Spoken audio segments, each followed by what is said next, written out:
शरद पवारांच्या भेटीच्या पार्श्वभूमीवर तगडा पोलीस बंदोबस्त। तर नमस्कार मंडळी, तुम्हा सर्वांचे गावगाडा ह्या लोकप्रिय चॅनलवर स्वागत आहे। मस्साजोगचे सरपंच संतोष देशमुख यांच्या खुनाच्या पार्श्वभूमीवर राष्ट्रवादी काँग्रेसचे शरद पवार हे आज दिनांक 21 डिसेंबर रोजी मस्साजोग येथे देशमुख कुटुंबियांची भेट घेऊन त्यांचे सांत्वन करण्यासाठी येत असल्याने प्रचंड पोलीस बंदोबस्त देण्यात आलेला आहे। याबाबतची अधिक माहिती अशी की मस्साजोगचे सरपंच संतोष देशमुख यांच्या कुटुंबाची भेट घेऊन सांत्वन करण्यासाठी शनिवारी दिनांक 21 डिसेंबर रोजी सकाळी 9:30 वाजता शरद पवार हे येत आहेत।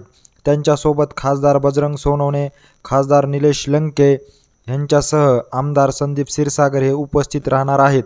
शरद पवार हे हेलिकॉप्टरने येत असल्याने केज मांजरसुबा रोडवर मस्साजोग येथील आवादा एनर्जी ह्या पवनचक्की प्रकल्पाजवळ हेलिपॅड तयार करण्यात आलेला आहे।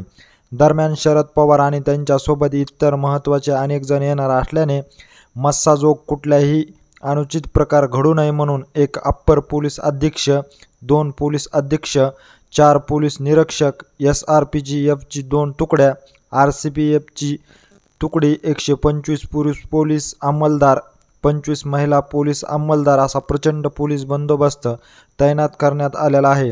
तसेच महामार्गाची वाहतूक देखील वळवण्यात आली असल्याची माहिती प्रशासनाकडून समजत आहे।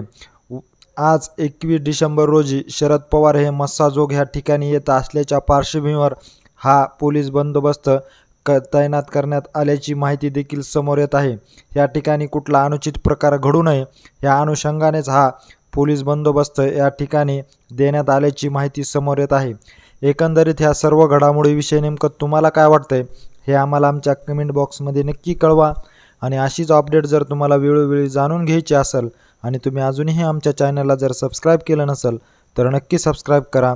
धन्यवाद।